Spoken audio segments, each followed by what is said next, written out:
graphing linear equations, and we want to figure out how to graph these linear equations without having to plot a whole bunch of ordered pairs.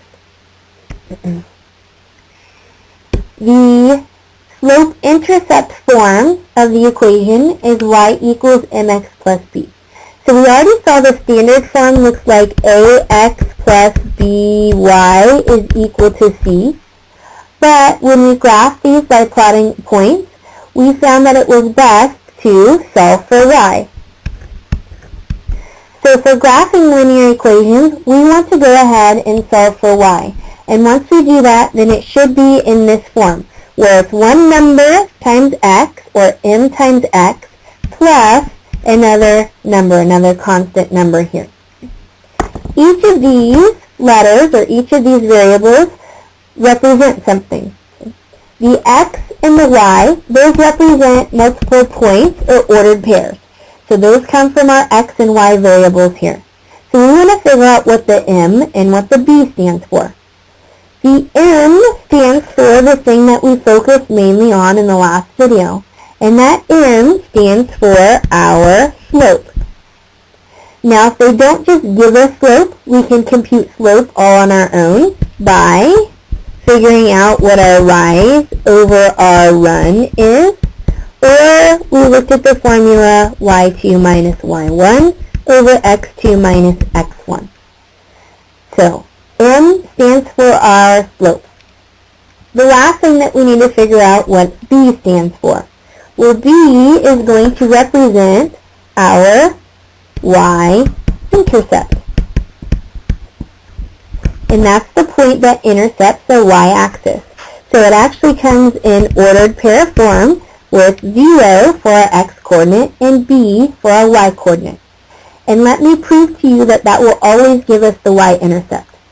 Hopefully you remember to come up with our y-intercept, we would let our x value be 0. So in this equation, y equals mx plus b. If I let my x value equal 0, I get m times 0 plus b. Of course, anything times 0 cancels out, so that leaves us with our b. So that is why that gives us our y-intercept. So notice the name of this equation is very, very tricky. And of course, I am being quite sarcastic there because it's named slope, because it gives us slope, and intercept, because it gives us intercept. So this is the slope-intercept form of a linear equation. Okay, so let us graph a line using our slope and our intercept. Now this is actually the equation that we graphed in the first video, but we graphed it by plotting a few points. This time we want to graph it using the slope and the y-intercept. So our first step is going to be the same first step that we did last time, and we still need to solve it for y. We need to do that no matter which way we go about it. So we do that by subtracting 2x from both sides. That gives me 3y is equal to, now last time I wrote it as 6 minus 2x, but if I want to be consistent with my y equals mx plus b form, I want to write it as negative 2x plus 6. And then, to get rid of the 3, I divide everything by 3. So that leaves me with y is equal to negative 2/3 x plus 2. Now, this lines up with my equation of y equals mx plus b. So I want to figure out how do I use my slope and how do I use my y-intercept to give me the graph of this line or linear equation without having to plot all those points. The first step that you want to do is you want to plot the point that you're given. So you want to plot your y-intercept. Your y-intercept in this problem is 0 and then your b value of 2. So my y-intercept, I plot my point at 0, 2. Your second step is you want to count your slope, which is given as rise over run. So you want to count up and down the top number and then you want to count left and right the bottom number.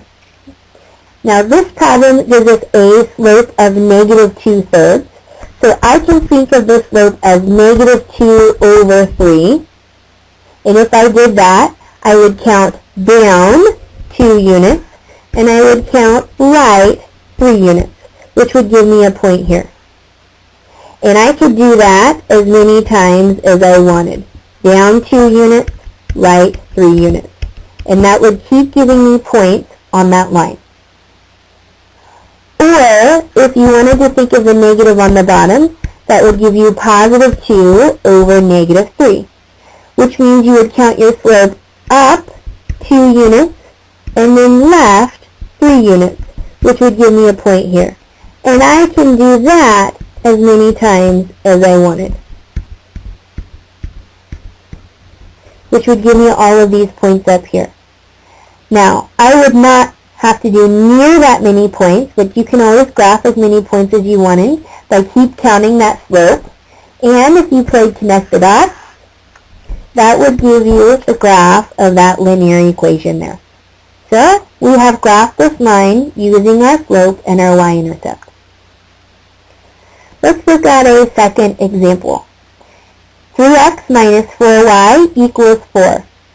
I suggest that you pause the video and see if you can come up with the graph of this using the slope and the y-intercept all on your own.